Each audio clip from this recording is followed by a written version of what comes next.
Good morning students. आज हम मधुबन का पाठ 10 भिखारिन करने जा रहे हैं, जिसके रचयिता या लेखक रविंद्रनाथ ठाकुर हैं, जिसमें उन्होंने मानवीय गुणों की विवेचना की है, यानी हमें मानव के गुणों के बारे में बताया है कि किस तरह से अलग अलग मनुष्यों में अलग अलग तरह के गुण होते हैं। और उन्होंने यह बात हमें एक कहानी के माध्यम से समझाई है, जिसमें कहानी का एक कैरेक्टर अंधी भिखारिन बुढ़िया है, जो एक अबोध बालक, अबोध यानी जिसे कोई जानकारी न हो, जो कुछ जानता न हो, उसका बड़े ही प्यार से लालन पालन करती है। और दूसरी तरफ एक सेठ होता है जो बहुत ही धनवान है, वह उसके साथ कपटपूर्ण यानी छल पूर्वक उसके साथ व्यवहार करता है। तो लेखक ने इस कहानी का बहुत ही मार्मिक ढंग से हमारे सामने वर्णन किया है। तो चलिए बेटा स्टोरी रीड करते हैं। अंधी बुढ़िया प्रतिदिन मंदिर के दरवाजे पर जाकर खड़ी होती, दर्शन करने वाले बाहर निकलते तो अपना हाथ फैला देती और विनती किया करती, बाबूजी अंधी पर दया हो जाए। यानी एक बुढ़िया होती है जो अंधी है और वह डेली जो है मंदिर के दरवाजे पर जाकर खड़ी हो जाती है, और जो भी दर्शन करने आता है उससे वह हाथ फैलाकर मांगती है और प्रार्थना करती है कि बाबूजी अंधे पर दया हो जाए। वह जानती थी कि मंदिर में आने वाले सहृदय और दयालु हुआ करते हैं। उसका यह अनुमान असत्य नहीं था, यानी उसे पता था कि जो भी मंदिर में आते हैं वे सारे सहृदय होते हैं, यानी दयालु होते हैं और अच्छे हृदय वाले होते हैं। और उसका यह अनुमान गलत नहीं था। आने वाले 2-4 पैसे उसके हाथ पर रख ही देते थे, यानी जो भी मंदिर में आता था वह उसके हाथ में 2-4 पैसे रख देता था। बुढ़िया उनको अनेक दुआएं देती और उनकी सहृदयता को सहराती। स्त्रियां भी अपने पल्ले, उसके पल्ले में थोड़ा सा अनाज डाल जाया करती, यानी जो औरतें वहाँ पर आती थी मंदिर में वो उसको कुछ अनाज दे दिया करती थी। इस तरह वह अपना गुजारा कर रही थी। सुबह से शाम तक वह इसी प्रकार हाथ फैलाए खड़ी रहती। इसके पश्चात मन ही मन भगवान को प्रणाम करती और अपनी लाठी के सहारे अपनी झोंपड़ी की राह पकड़ती। यानी वह डेली सुबह वहाँ जाती थी और शाम तक वह इसी तरह लोगों से मांगती रहती थी, और उसके पश्चात वह भगवान को नमस्कार करके, उनको प्रणाम करके अपनी की लाठी के सहारे वह अपनी झोंपड़ी में आ जाती थी। और झोंपड़ी के जैसे ही वह समीप पहुँचती तो वहाँ पर 10 वर्ष का एक लड़का उछलता कूदता आता और उसे चिपट जाता। यानी झोंपड़ी में उसके साथ एक 10 साल का लड़का रहता था। वह जैसे ही उसे देखता वह आकर उसे चिपट जाता। वह टटोल कर उसके मस्तक को चूमती, मस्तक यानी माथे को, यानी उसे दिखाई नहीं देता था तो वह टटोल कर उसके माथे को चूमती थी। बच्चा कौन है, किसका है, कहाँ से आया, इस बात से कोई परिचित न था, यानी किसी को भी पता नहीं था कि बच्चा कौन था, किसका था और कहाँ से आया था। 5 वर्ष हुए पास पड़ोस वालों ने उसे अकेला देखा था। उन्हीं दिनों एक दिन संध्या यानी शाम समय लोगों ने उसकी गोद में एक बच्चा देखा। यानी वह काफ़ी सालों से बुढ़िया वहाँ रह रही थी, तो 5 साल तक तो आस पड़ोस वालों ने उसके साथ किसी बच्चे को देखा ही नहीं था। लेकिन एक दिन शाम को लोगों ने अचानक क्या देखा कि उसकी गोद में एक बच्चा था। वह रो रहा था। अंधी उसका माथा चूम चूम कर उसे चुप कराने का प्रयत्न कर रही थी। यह कोई असाधारण घटना न थी, यानी इसमें कुछ नया नहीं था। अतः किसी ने नहीं पूछा कि बच्चा किसका है। उस दिन से वह बच्चा उसके पास था और प्रसन्न था। उसको वह अपने से अच्छा खिलाती और पहनाती, यानी वह उसका बहुत अच्छे से ध्यान रखती थी।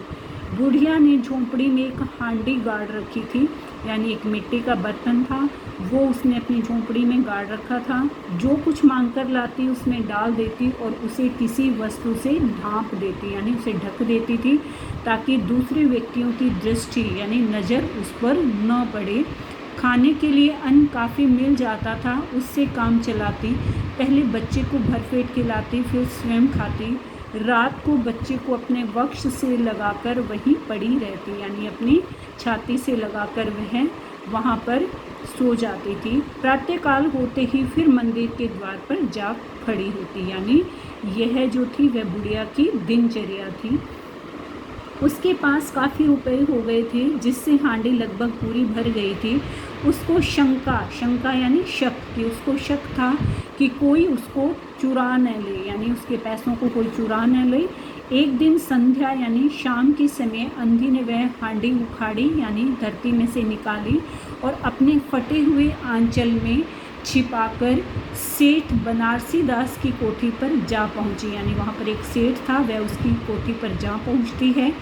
काशी में सेठ बनारसी दास बहुत प्रसिद्ध व्यक्ति थे, यानी काशी के जो सेठ थे बनारसी दास जिनका नाम था, वे बहुत फेमस थे, प्रसिद्ध व्यक्ति थे। बच्चा बच्चा उनकी कोठी से परिचित था, यानी हर कोई उनकी कोठी के बारे में जानता था। वे बड़े देव भक्त थे, यानी वे बहुत बड़े भक्त और धर्मात्मा, यानी बहुत अच्छे कर्म किया करते थे। अंधी ने हांडी सेठ जी के आगे सरका दी और डरते डरते कहा, सेठ जी इसे अपने पास जमा कर लो, मैं अंधी अपाहिज कहाँ रखती फिरूंगी। यानी अंधी ने क्या किया कि वह हांडी जो है वो सेठ को दे दी और कहा कि सेठ जी आप इसे अपने पास रख लो, मैं तो अपाहिज हूँ, मैं इसे कहाँ संभालूंगी। सेठ जी ने हांडी की ओर देखकर कहा, इसमें क्या है। अंधी ने उत्तर दिया, भीख मांगकर अपने बच्चे के लिए 2-4 पैसे इकट्ठे किए हैं, अपने पास रखती डरती हूँ, कृपया आप इन्हें अपनी कोठी में रख लें। सेठ जी ने मुनीम की ओर देखते हुए कहा, बही में जमा कर लो, यानी वह हांडी जो थी वो पैसे समेत बुढ़िया ने सेठ बनारसी दास को दे दी। 2 वर्ष बहुत सुख के साथ बीते, यानी 2 साल तो बहुत अच्छे से बीत गए। इसके पश्चात एक दिन लड़के को ज्वर ने आ दबाया, ज्वर यानी बुखार आ जाता है लड़के को। अंधी गिरती पड़ती सेठ जी की कोठी पर जा पहुंची, बोली, सेठ जी मेरी जमा पूंजी में से, जमा पूंजी यानी जो पैसे मैंने आपको दिए थे उसमें से 10-5 रुपये मुझे मिल जाएं तो बड़ी कृपा हो। वह जैसे तैसे सेठ की कोठी पर जाती है और अपने पैसों में से वह 5-10 रुपये उनसे मांगती है। मेरा बच्चा मर रहा है, डॉक्टर को दिखाऊंगी। सेठ जी ने कठोर स्वर में कहा, कैसी जमा पूंजी। यानी सेठ जो है वो एकदम से पलट जाते हैं और कहते हैं कि कौन सी जमा पूंजी, कैसी जमा पूंजी, कैसे रुपए, मेरे पास किसी के रुपए जमा नहीं हैं। यानी वो कहते हैं कि मुझे तो किसी ने रुपए नहीं दिए, आप कौन सी जमा पूंजी की बात कर रही हैं। अंधी वहीं पर जमी बैठी रही, यानी बुढ़िया जो है वह वहाँ पर बैठ जाती है। उसने रो रो कर कहा, सेठ जी परमात्मा के नाम पर, धर्म के नाम पर कुछ दे दीजिए। यानी वह रोने लगती है, गिड़गिड़ाने लगती है और कहती है कि सेठ जी मुझे कुछ दे दीजिए, भगवान के नाम पर दे दीजिए, मेरा बच्चा जी जाएगा। यानी मेरा बच्चा जो है वो बहुत बीमार है, मैं जीवन भर आपके गुणगान करूँगी, परंतु पत्थर में जोंक न लगी। पत्थर में जोंक न लगना मतलब सेठ का हृदय बिल्कुल भी नहीं पिघला। सेठ जी ने क्रुद्ध होकर यानी गुस्से में होकर उत्तर दिया, जाती है या नौकर को बुलाऊं। कहते हैं कि तुम जा रही हो यहाँ से या मैं नौकर को बुलाऊं। अंधी लाठी टेक कर खड़ी हो गई और सेठ की और मुंह करके कहा, अच्छा भगवान आपको बहुत दें, और अपनी झोंपड़ी की ओर चल दी। यानी अंधी जो थी वह धीरे धीरे लाठी टेकती हुई वहाँ से चली जाती है और जाते जाते कहती है कि अच्छा आपको भगवान बहुत दे। यह आशीष न था, यानी आशीष मतलब यह बात जो कही थी, अच्छा भगवान आपको बहुत दे, यह एक तरह से आशीष यानी यह एक तरह से दुआ नहीं थी, बल्कि एक दुखिया का श्राप था, यानी उसकी बद्दुआ थी। बच्चे की दशा बिगड़ती गई। एक दिन उसकी अवस्था बहुत चिंताजनक हो गई, यानी बच्चा जो है वो बहुत ज़्यादा बीमार हो गया और प्राणों के लाले पड़ गए, यानी अब उसका जीवन बचना मुश्किल था। उसके जीवन से बुढ़िया भी निराश हो गई, यानी बुढ़िया जो थी वो निराश हो गई थी, उसे लग रहा था कि अब मेरा बेटा नहीं बचेगा। सेठ जी के अनुचित यानी गलत व्यवहार पर उसे रह कर क्रोध आता था, यानी बहुत उसे गुस्सा आ रहा था। सोचते इतना धनी व्यक्ति है, 2-4 रुपए दे देता तो क्या चला जाता, और फिर मैं उससे कुछ दान नहीं मांग रही थी, अपने ही रुपए मांगने गई थी। सेठ जी से उसे घृणा हो गई थी, यानी वह मन ही मन वह बहुत दुखी थी और सेठ जी पर बहुत गुस्सा हो रही थी।